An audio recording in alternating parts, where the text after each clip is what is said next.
Before we begin, I'd just like to address two matters with you. Contrary to initially distributed information, the coaches will not be joining us on today's call. I think as you all know by now, Dominic Cruz, coach of Team Cruz, has suffered an ACL injury.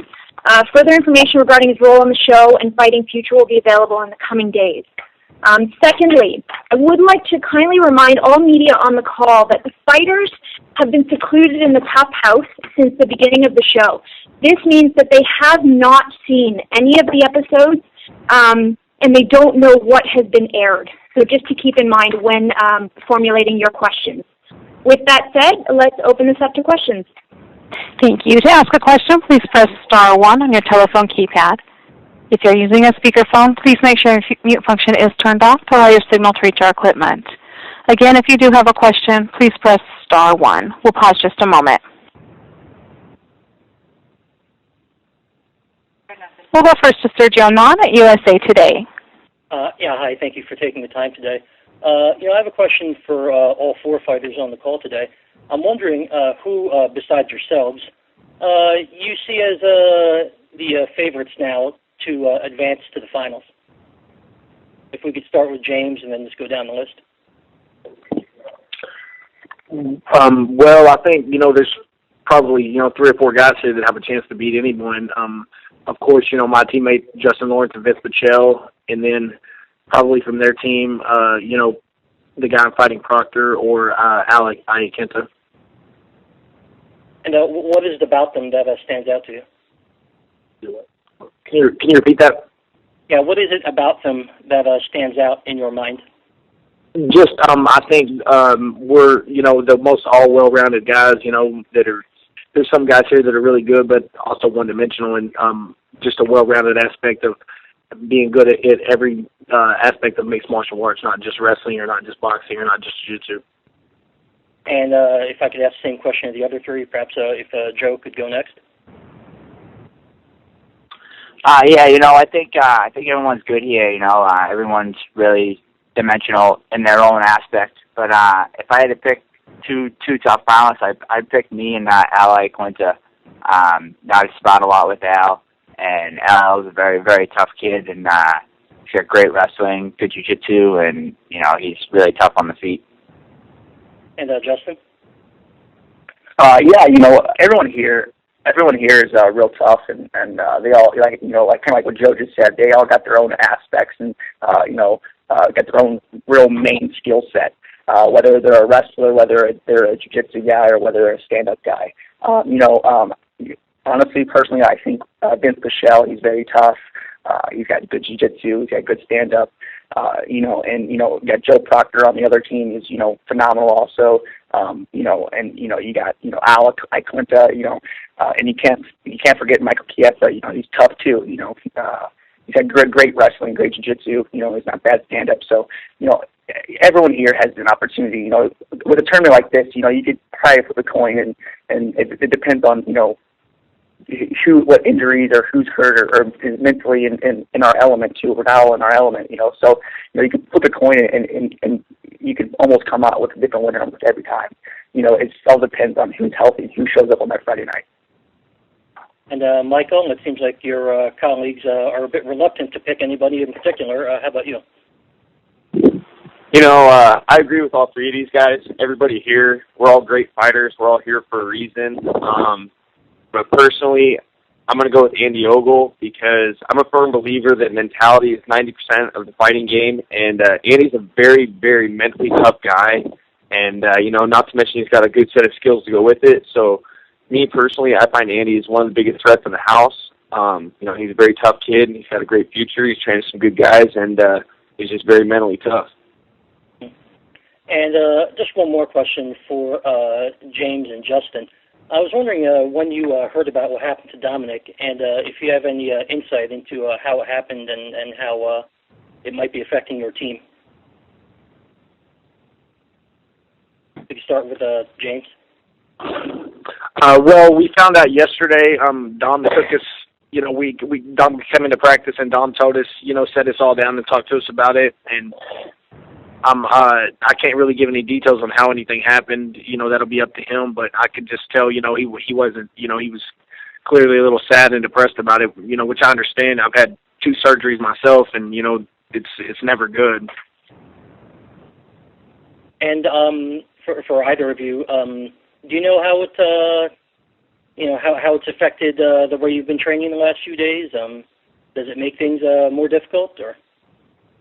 You know what? No, it doesn't at all. You know, it just you know, Dom's a great coach, and you know, a setback like that, you know, it bums us out, but the intensity of practice it increases. You know, he pushes us and drives us so much. You know, we know that he'll be back. He's young. You know, he made a comment the other day. Just, you know, if George St. Pierre can do it, I promise you, I could do it. So I mean, there's no doubt in my mind that Dominic Cruz will be back and will be stronger than ever. All right, great. Thank you. We'll go next to Mark Daniels at Boston Herald. Thank you. Hey, this question's for Joey Proctor. Hey, Joe. You're just talking a little bit about, you know, what this situation with the Ultimate Fighters kind of been like for you, and what kind of things you've been taking away from it. You know, this experience has been great for me. You know, it's a little longer than I expected. You know, I thought it would go by a lot quicker, but no, I'm training with the best guys out here. I'm learning a ton of stuff. You know, I became friends with a lot of the guys on my team. And just the competition himself, you know, everyone's good, and you really get to test yourself and see where you are, not just at the level, you know, back home, but, you know, around the world. We got everybody from Brazil to England, you know, everywhere around the United States. And then talk about a little bit about your next matchup and, you know, just your insight on that. Well, I'm fighting James Vick. You know, he's a really tough guy. You know, he's got good boxing. You know, he's got good jiu-jitsu. But, you know, we're all here to do one thing, and that's to win. And, you know, if you don't come in there in the fight with all the confidence in the world, you might as well not even come here.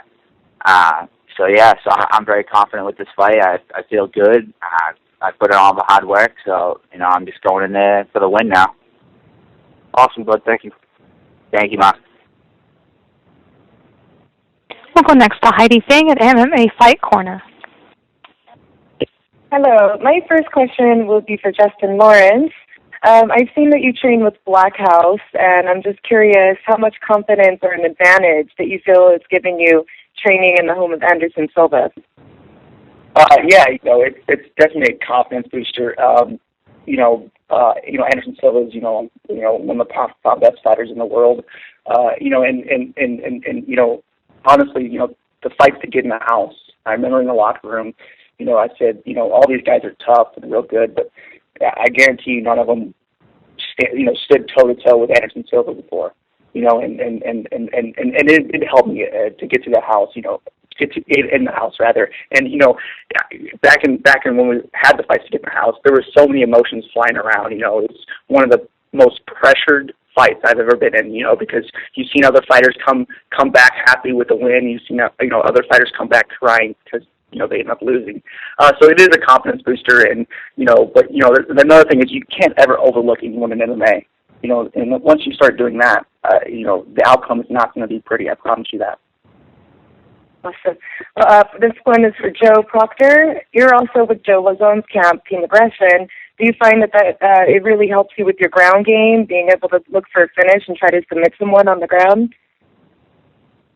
Yeah, you know, training with Joe, I'm one of his top prospects over there, and I'm one of his main training partners. So, yeah, you know, it builds a lot of confidence. You know, he's a finisher, and, you know, he's taught me from day one. You know, I knew nothing, and he taught me wrestling, jiu-jitsu. You know, I worked with everybody for his boxing. And so, yeah, it makes me feel confident. You know, I like to go in there and try to finish my fights. But I can also go all 3 rounds, so I feel confident with having Joe Lozon in my back. Excellent. And just one more for Michael Chiesa. I mean, we're very sorry that we, you know, did hear about your loss of your father on the show. What kind of inspiration has that given you to really go for the whole, the win for Tough, just to really make, you know, in his image, to have that win for the memory of your father? You know, the loss of my dad's given me a lot of inspiration because, you know, sometimes I stop and think, like, would everybody have done the same thing I did? You know, it was a very tough thing to cope with. You know, I only went home for less than 24 hours, went home, saw a funeral, and came home, and I've proven a lot as far as how tough of an individual I am just by staying here. But as far as my fights go, I wasn't happy with my win at all. I only showed a fraction of my skills. I had a lot of things I had to overcome that fight just to get in there and fight. It was a lot of things for me to mentally overcome. I think a lot of guys here would understand that, but now that all those are behind me, I'm just really looking forward to showcasing my skills, and I feel blessed that I get a tough opponent in Justin Lawrence. I think he's one of the best guys here, and I'm just looking forward to a great fight, and just keep making my dad proud. Just me staying here, toughing out the competition, not skipping practices, and just not being an idiot. I know a lot of guys get on the show and can really cut loose in the wrong ways, and I'm just glad I'm taking it all in, and I'm not letting my dad down. Excellent, thank you. And my last question is for James. I've seen that, in the show, they said, you're very good with your hands are very strong, but your wrestling isn't as strong as your hands. How do you think that'll come into play in your fight? Is it just maybe that we haven't seen all facets of what you're capable of? Absolutely. My offensive wrestling is not great. I'm not a takedown guy. I'm not going to try to take anybody down, but you can ask anybody on my team. I'm not easy to take down. It's very hard to take me down. I didn't come from a wrestling background, so I'm so tall compared to a lot of the guys here. It's hard for me to drop levels and get like double legs and stuff like that. But as far as takedown defense, I think I have the best takedown defense in this house, honestly. Thank you very much for your time, gentlemen. We'll go next to Damon Martin at MMAweekly.com.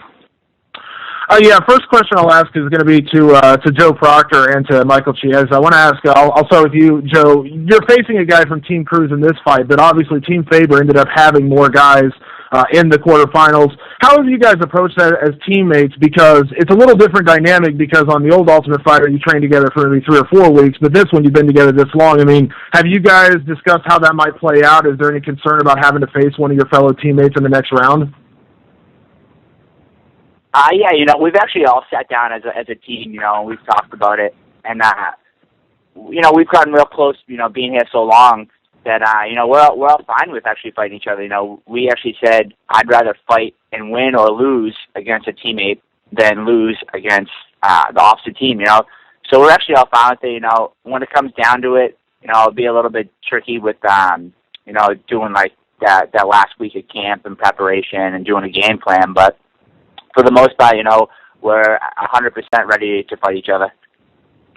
And same question for Michael, if I could. I'd be honored to fight any one of my teammates. We've all pushed each other very hard the last 9 weeks. And, just like Joe said, man, I'd be honored to beat or lose one of my teammates more so than it would be if I was to fight somebody from Team Cruz. I got all the respect in the world for every guy on my team, and it would just be an honor to fight him. That would mean as a team that we pushed each other that far to the point where we have to fight each other, and that just means that, we had the winning formula. So if it comes down to it, it really won't be an issue with me. And at the end of the day, win or lose, I know it'd be a good fight. And a question for Justin. Justin, coming into the show, you actually had a lot less experience than some of the guys, but you had such an impressive performance getting into the house. And then obviously your first fight over Cristiano Marcelo, you kind of set the stage for yourself as a favorite on the show. Has that added any extra pressure? I mean, how do you deal with that? Because I think a lot of people forget coming into the show, you were still a pretty young guy, but now you've been picked as the favorite almost literally since day one the show started. As competitors and being fighters, and we all know, and being a wrestler and fighting my entire life, we all know that records don't mean anything. Only being 3-0, that doesn't mean a thing, or even being a number 1 pick, that don't mean nothing, But it does add a little pressure, you know what I'm saying? But pressure is what I strive for. I love being the underdog, or I love people counting me out, or this and that, because I relish that role. But like I said, records don't mean anything. When we get in that cage, we're both 0-0. And honestly, we're all 2-0 right now in this tournament, and I'm striving to be 4-0. Awesome. And one question for James. James, you fought so early on in the show, and again, this dynamic of the new Ultimate Fighter is a little different because, again, in the old show, you would have fought almost literally every 2 weeks, but you had the first fight.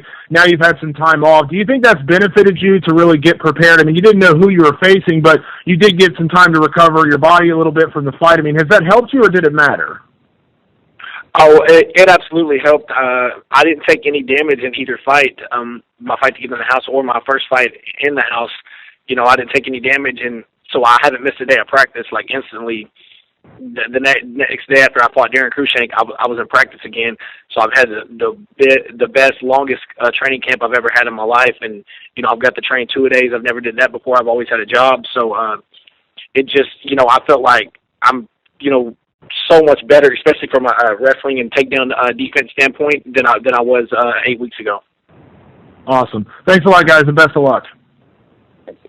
Thank you. We'll go next to Greg DeLong at ESPN Radio 1450. Yes, this question is directed to everyone, and I know you haven't seen any of the episodes, but truthfully, this year's season of The Ultimate Fighter, or I should say this season, it's been remarkable, the professionalism of all the fighters in the house, and even the little practical jokes that have been going on, everyone's done it in a good nature, and it just seems like things are much different than on previous shows, even though you're going to be there for a longer period of time. Was there any discussion among the fighters or among the teams, or has it just been the atmosphere and everyone's kind of gone along with everything?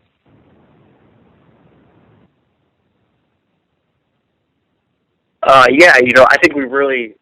This is Justin Lawrence. I'm sorry. Yeah, I think, you know, we kind of lucked out. We got a great group of guys here. You know, that are all, you know, very determined.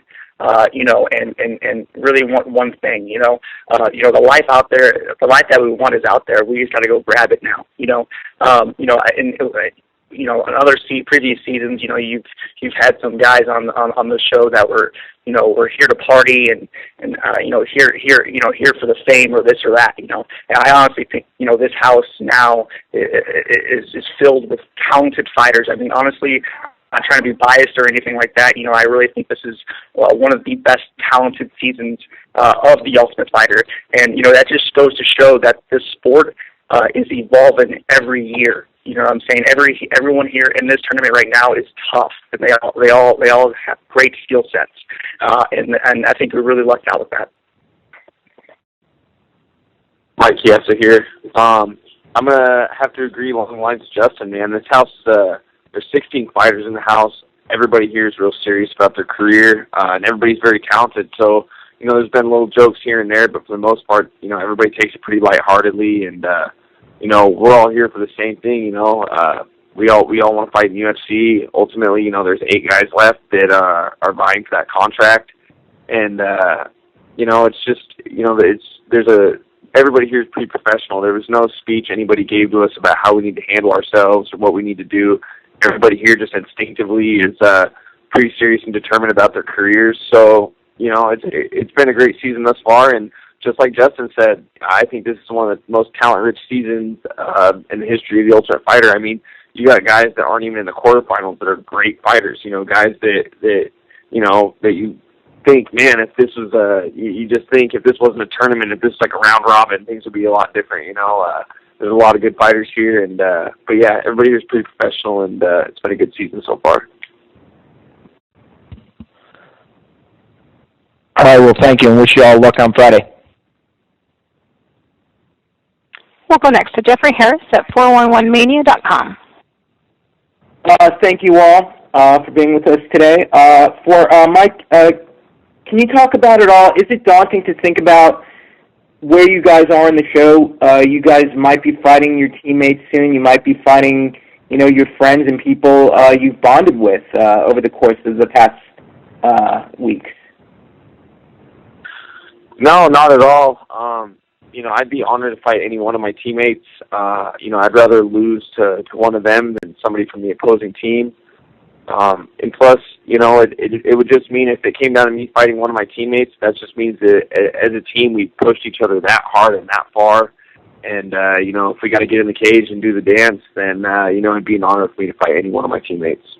And Mike, what do you think of the matchup with you and Justin Lawrence? I like the matchup. Justin's a very tough guy. I got a lot of respect for him. You know, he's done a lot of great things in his young career. He's got a very bright future ahead of him.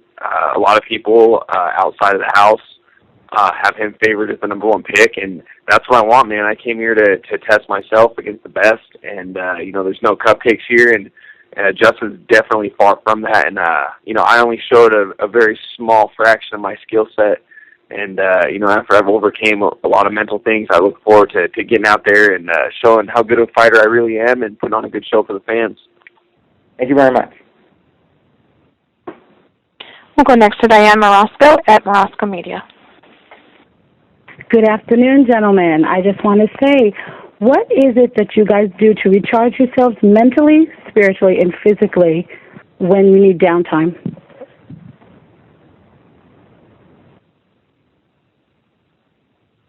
This is Ben. Okay, go ahead. This is James Vick. I just, you know, try to take naps in between practice and try to eat right. And then, you know, I'll write in my journal. You know, I think pretty much all the guys here have been keeping journals, you know, all the techniques and stuff we're learning, and then also all the day-to-day activities that are going on. And then, you know, I try to read the Bible and, you know, stay close to God. Okay, Joe? Thank you, James. Yeah, it's Joe Proctor. Yeah, you know, I'm on the same line with James Vick, you know, just to waste some time, you know, the blue team's pretty close to each other, you know, so we're all doing little antics, you know, we're always hanging out by the pool, you know, sometimes we'll tan and stuff. But, you know, to get back on, like, ground level, I write a lot of letters home, you know, to my family, my girlfriend, my brother and stuff. And, you know, just telling about my day and, like, how much I miss them and, you know, just keeping in touch even though that they can't read them. But, you know, at least at the end of this, they can read them and know that I was thinking about them the whole time. Thank you, Joe. Justin? Yeah, you know, it is tough here to get your own time. You know, you're living in a house with 15 other dudes. You know, so it is tough to get away and you know, you just can't go out and go to the movies and try to get your mind off, you know, off the fight or off training, you know. But you know, I really, you know, try to, you know, just, you know, make friends with some of the guys here and, you know, and just be cool with everyone, you know, and just try to talk to them, not as much as in fighting, but just about other people's lives, you know, because, you know, we have a bunch of people from all over the, you know, the states and, you know, people all over the world, you know, so it's kind of cool to hear other guys' stories and, you know, and me being, you know, the youngest one in the house, you know, hearing all their stories that they were when they were my age or this and that, you know, it's kind of funny and, you know, it kind of, you know, gets your mind off everything, you know, and at the end of the night, you know, I really like, you know, James said, you know, just try to read that Bible, stay close to God. Thank you so much. This question is directed at James. James, what were you surprised to find out about yourself during this experience? What are you learning about yourself?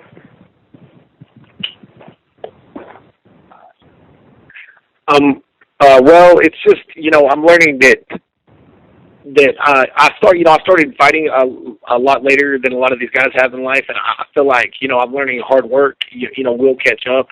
You know, it takes time, but I'm learning, you know, how much more important technique is. You know, I used to, back home, I just try to go hard a lot sometimes, and I don't focus on technique as much as I should. I just want to spar every day, and I'm learning, you know, I'm just learning to be more patient with everything because, you know, you have nothing but time here to think about stuff, and I'm learning how to, you know, deeply analyze certain situations more than I ever have. Thank you so much, James. Michael, how do you find balance? You know, for me, I'm a big talker. I'm a pretty friendly guy, so, you know, I'm pretty talkative and social with everybody within the house. So I like to get to know everybody and hear their stories. You know, everybody's got a story to tell here.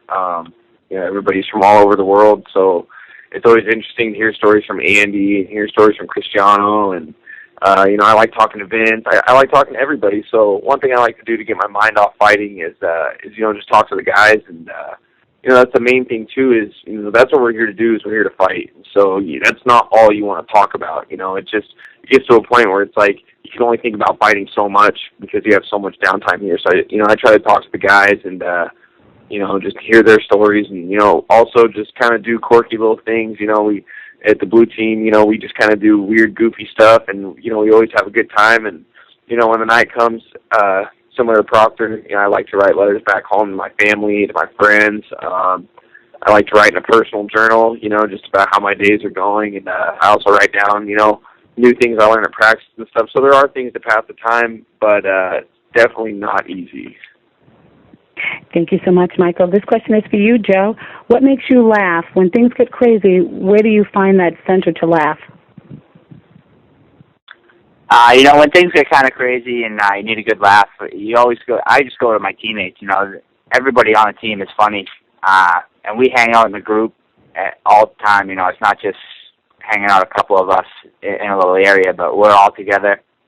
And you just sit back and listen to their stories, and some of the stories are hilarious. And, Andy Ogle, Cristiano, and Darren Cruzshank, I think they're the funniest on our teams. And, they definitely, they make it very lighthearted in here. Thank you. We'll go next to Brian Heminger at MMAmania.com. My first question, it kind of applies to all of you, but I'll just ask it to Justin and Michael. You guys are the winners of these fights are going to have 2 weeks to kind of heal up and prepare for the semifinals. So do you feel like because you're fighting this week, you guys have an advantage?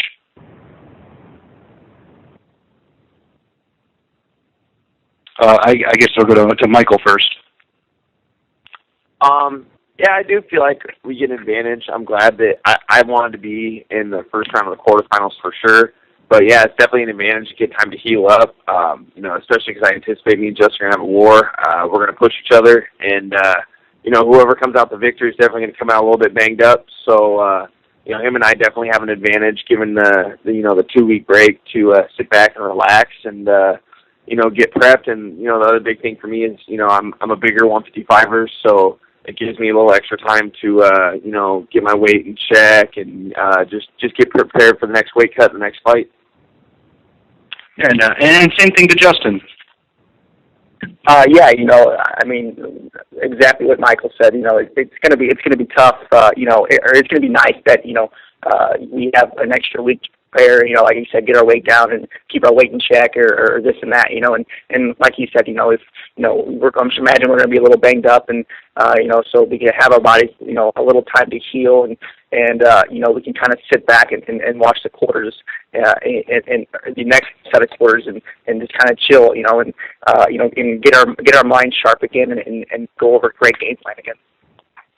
Excellent, and this one's for you also, Justin. I know all the guys have been able to do this, but is it interesting that it's something new that they've added? Is being allowed to use Twitter and send out messages to the world while you're in the house? It is really cool. It's we're kind of limited on what we can do with that. It is kind of cool, and it's kind of nice to do some live tweets and kind of see what's going on in the outside world. We're very limited in this house. And we don't get to do a lot of things. But being able to post statuses on our Facebook and able to Twitter, it's a lot of fun, and when we get a computer around us, we're all crazy for it. It really makes you really appreciate the small things in life. Thank you very much. We'll go next to Stephen Morocco at MMAJunkie.com. Hey, can everybody hear me okay? Hello? Yeah, we're good. Yeah, we can. Okay, great. Question is for James and Justin. I'm wondering what your guys' initial thoughts were on the coaching setup when you heard about Dom's injury, and if that's changed at all, since you heard about it, since you were informed about it, and as far as what your thoughts are on how it should be moving forward. This is James. We were really, sad for him, and when he told us, and we could just tell, it's just a depressing thing.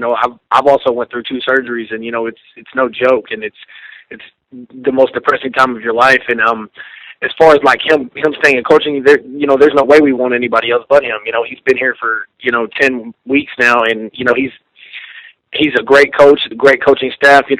We're getting very close to him, like family almost, and there's no way that I would want anybody else but him to coach us. When did you guys hear about all this? Well, we actually just heard about it yesterday. He came in and talked to us during practice. Oh, okay. And if they were to bring, just hypothetically, if they were to bring somebody else in, maybe, to do some guest work or something like that, would you guys be okay with that, or would you just rather to keep the squad as it is? Alliance has enough guys that they can bring in, from Dom's camp. We want Dom, and we want the people we've been working with. He's really close to us now. We're all becoming like family. And he has more than enough coaching staff there to take care of us for the next few weeks. So we're very happy with what we got.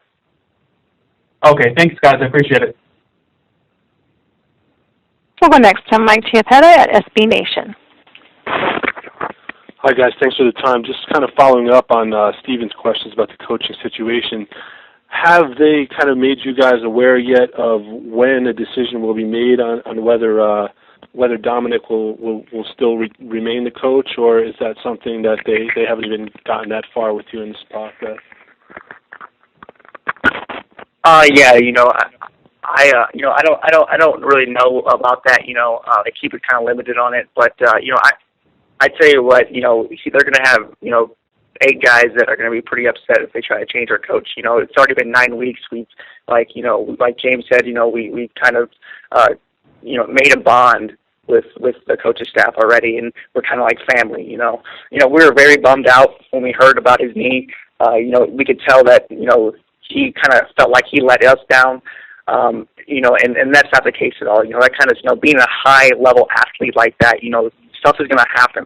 And, the way that guy trains is just incredible. I'm surprised his body is still alive. It's crazy. Some of the grinds he put his body through, But then again, that makes me want to win this tournament even more for him. You know what I'm saying? I would really want to put him on my back and get him a W and try to really be favored, Justin, can you kind of go a little bit more into what type of coach was he? What are the kind of the most important lessons that he taught you along the way so far? He really showed me what a world champion trains like. You know what I'm saying? It's really nice to have that on our side. He's a world champion for a reason. They didn't give him that title. He had to work for it. And some of the just the grinds that he puts his body through, he puts us through, and we come home after practices sometime and we can't even move, and we're instantly in our beds crashed out. And when the next training session comes around, we're like, already, because we're so tired. But it just really shows me what a world champion trains like, and how intense a training camp should be. Okay, and finally, one last question for you, Justin. You said earlier that you like being the underdog. You like being considered the underdog. You're a young guy coming into this competition. Not a lot of people knew about your talents. Obviously, they've been made very clear over the course of the competition so far, to where, like Damon said before, you're kind of considered the favorite. Do you like being considered the favorite now in this situation? Honestly, I don't even really think about that. You know what I'm saying? Because like I said, once we get in that cage, we're 0-0. You know what I'm saying? We don't have records anymore. You know what I'm saying? It's my skill set versus his skill set, and whoever can strategize and execute their game plan the best is going to win that victory. So I don't really try to think about who's the underdog or who or who's a favorite, especially if I'm a favorite. You know what I'm saying? So Michael Chiesa is no joke, and he's going to be a top level Michael Chiesa when he comes into that cage. So I got to be ready and I got to be prepared and execute my game plan. Thanks very much. Appreciate the time. No problem, buddy. As a reminder, if you have a question, please press star 1. We'll go next to David Comer at WrestlingOnline.com. Hey, fellas, congratulations on making it this far already. What's the one thing you guys are going to take from this whole process to lead you on to your career? What's the thing you're going to carry with you after this?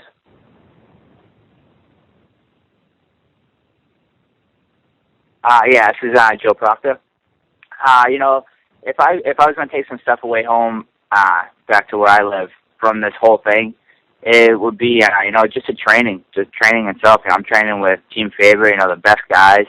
I'm learning a ton of stuff.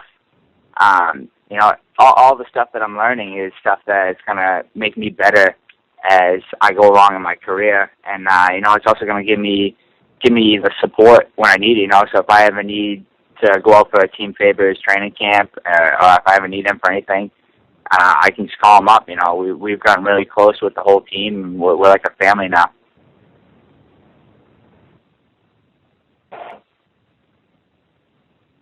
Mike H.E.A.T here. Yeah, the one thing I do want to take back home with me is, you know, Spokane, Washington, there's a lot of tough fighters out there, but we don't have a very established MMA community yet. And so I would love to take, you know, the things I've learned here as far as skills and as far as, you know, format, I'd like to take it back home and express that to some of these guys. And, you know, I coach high school wrestling back home for Seattle Park High School, and we have Lance Palmer as our wrestling coach, and as you know, he's a 4-time D1 All-American, and I'm learning a lot of great things from him that I'm really looking forward to bringing back home to my kids, and you know, just expanding their skill sets as wrestlers. And another thing along the lines of what Joe said is that good connection with Team Faber we have, to where we know that we want to go to Sacramento and do camp, that you know, that they have an open door policy for us, and if they need something from us, you know, we're there to back them up as well. So there's a lot of great things you can take from the show. It's honestly hard to choose one. This is James Vick. The most thing I learned, you know, here is honestly just how to train like a world champion. I mean, back home I trained very hard, and I thought I was training harder than everyone. Honestly, like in my mind, I thought when I came here I was going to be in better shape than everybody. Like I trained so hard. And then we get here, and, you know, Dominic Cruz's workouts are so hard. And it's like, you know, I've been training hard, but I can always go harder. You know, I can always push. No matter how hard you think you're training, there's always harder. And, you know, just to know how to push myself. And now I think I mentally know that I can, you know, now that I've you know, did this 8 weeks or whatever training camp that I've had, and I haven't missed a day of practice, and, you know, everything is, you know, been so hard, and I've, you know, passed all the tests, so I know when I get back home I can continue to do the same thing. And just, it makes, you know, when you're willing to do 2 days, 6 days a week like that, you're going to progress way faster than other people who aren't willing to put that time in. Yeah, this is Justin Lawrence. Yeah, you know, back home, you know, I was born and raised in the gym, you know, and that's all I've done since I was 6 years old. So, you know, training twice a day, you know, six days a week, wasn't a big deal for me. You know, a lot of guys here had to adjust to it. You know, so I mean, taking things back, you know, it's going to be like those little tips and tricks that Dom has up his sleeve that he showed us so far, whether it's on the cage or whether it's getting up off the cage or whether it's a wrestling move or whether it's a striking angle move, you know what I'm saying? So it's all those little tips and tricks that I've written down and that I'm going to use, you know, the best of my ability and take them back and show and share those things that people have showed me on the show. And you know, along the lines with, you know, having a training camp too, you know, Alliance has opened the door for all 8 of us, and you know, and you know, whenever we need a great training camp, you know, that door is also open, just like Mike said, for Team Faber. You know, so it's also, you know, really cool that we got to experience and rub elbows with a lot of talented coaches, whether it's Lloyd Irvin, you know, Dominic Cruz, you know, Eric or Shannon Slack or anything like that, you know. So it's just really cool to have a bond with those types of guys. Well, congratulations again, guys, making the quarterfinals. Mike, sorry again to hear about the loss of your father, and good luck going forward. We'll go next to Christian Chestnut at MMA Today Show. Hey, guys. Thanks for the time.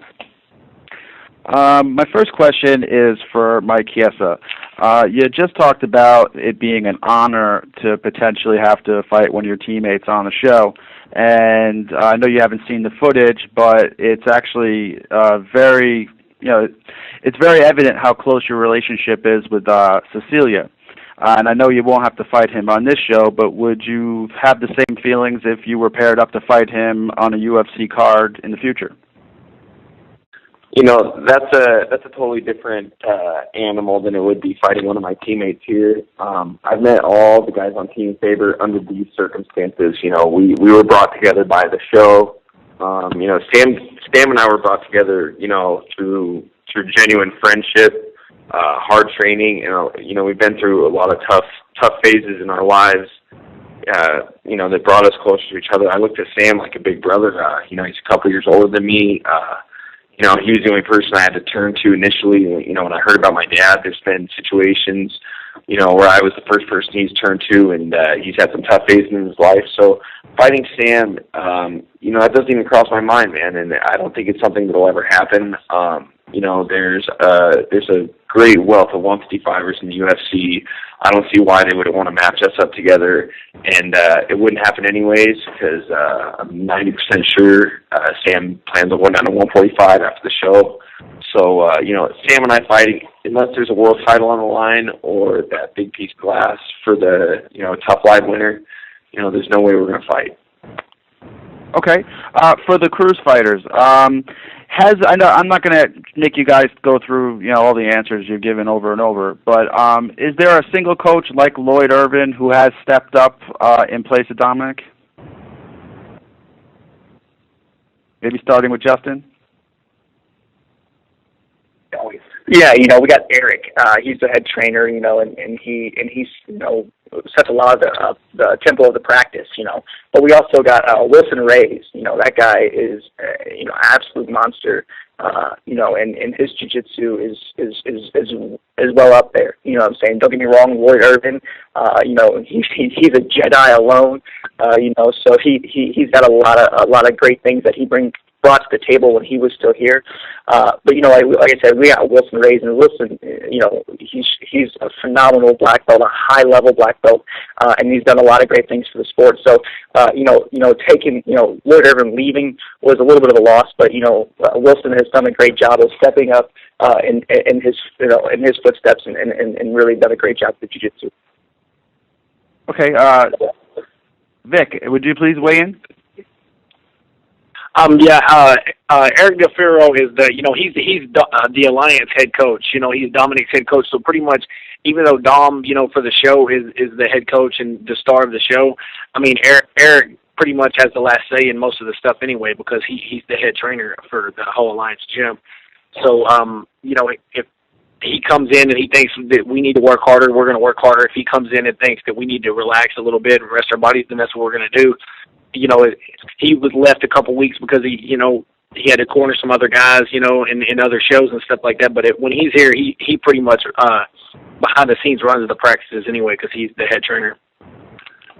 Okay. And now this question for you as well, Vic. I think when you see the footage when you get home, you're actually a great story, whether it feels that way in camp. And it's very evident from the beginning of the show that you were the most raw talent, young guy who hadn't really had some of the opportunities that the other guys, who had likely, of course, earned those opportunities. What is this experience? Like, if there's one aspect of your game that's just gone through the roof from training with the best coaches in the world, what would you say that is? My wrestling, my takedown defense. Like, honestly, like when I'm sparring and stuff now, I feel like it's impossible for people to take me down sometimes. Like, and of course that's, one day you feel like that's a fighter. One day you feel like Superman. The next day you feel like the worst guy in the gym. It's a confidence thing. But for the most part, my takedown defense, this whole experience is just so great for me, and I think I've taken it well. I haven't been overwhelmed because, I've only been pro for 10 months, not even a year. Mm-hmm. And it's just, I feel like I'm learning so much, and I feel like it's just really hard to take me down now. Wow, okay. And here's a question for all you guys. Now, I'm sure you guys are all used to fighting 3 rounds, and then you came in, and at least your fights to this point, I'm not sure what the Ultimate Fighter is doing with the next fights going on, if they're going to be 3 rounds. But you guys have been in a situation with 2 rounds and then possibly a sudden victory round. I know, I believe Proctor was in that situation. Does that change your game plan, having to fight 2 rounds? Maybe we could start with Mike Chiesa.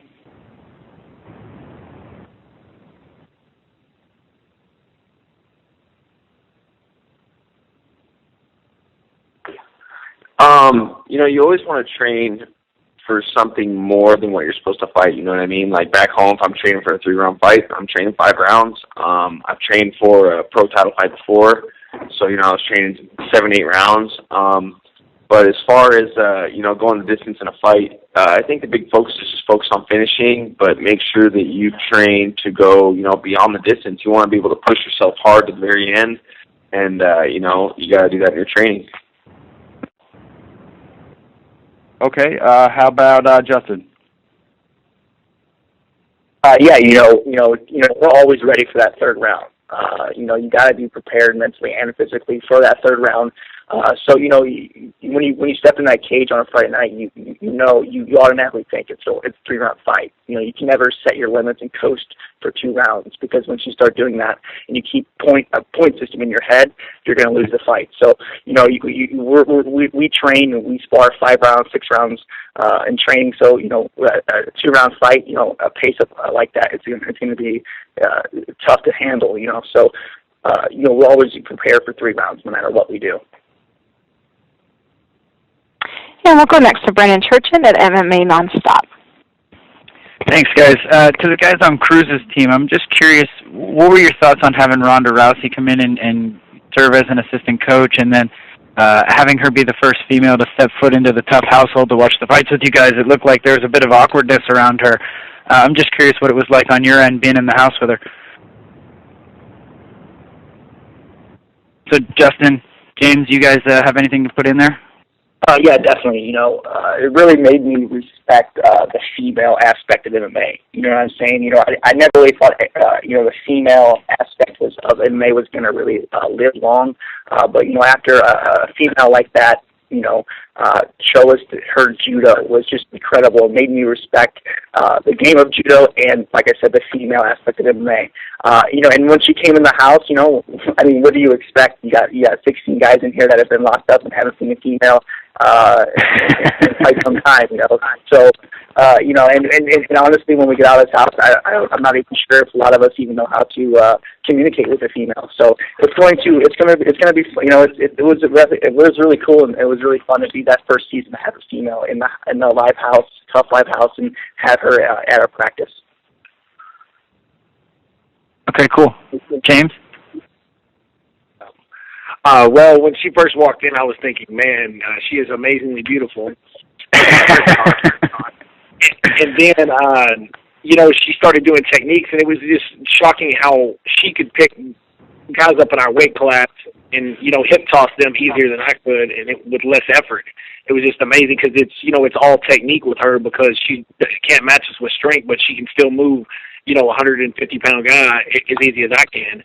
So it's pretty amazing. She's definitely a highly trained athlete. And you even heard last week in the fights, Nate Diaz said she came down and trained with them. So, obviously she's very well respected in the MMA world. And it was just, as far as her having her in the house, like Justin said, we stayed away from her, kind of like little kids, like we were shy or something.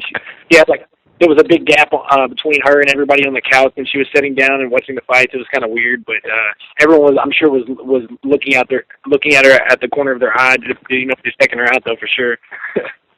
Certainly. What was the best advice she gave you guys coming out of the training sessions?